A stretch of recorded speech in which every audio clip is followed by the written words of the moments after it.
You have absolutely no right. You have absolutely no right to attack me for wanting to vote. You have no right.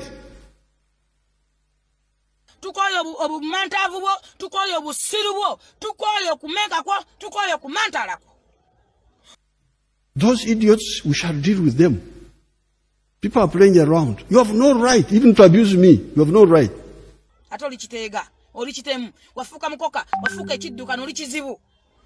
Obanyoko bakwata mukwate ngoli yali mubbi mutujju namwendako nakuzaala oba bakwenderako mukomera oba mwendera ku malalo nga yali agenza kweyambulula kikolimo kyo. No right to speak to me rudely. No right, absolutely. Oli kikolimo eri eggwanga lyonna ate oli mukolimire eri Obuganda bwonna ne bannakazadde b'ensi.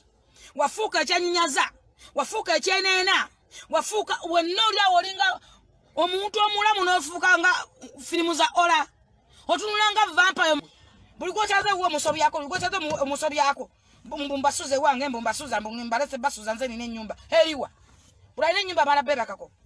I am in my country, I'm in my house, I'm doing my work, I'm exercising my right. You have no right. Atoli chikoli meri eggwanga. Ate Allah ajja kubonereza. Katonda ajja kukubonereza. Bible egamba nti omuntu kyavaleka nnyina ne kitaawe n'akwatagana ne beegatta n'afuuka omuntu omu. And you will see what NRM means. We are going to crush those criminals.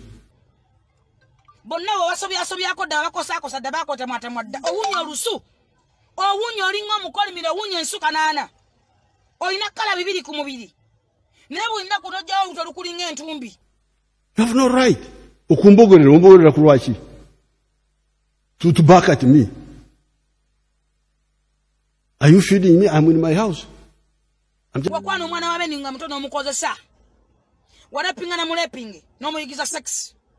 Just coming to you. You have no right. Any policeman who does not discipline this will go to look after goats.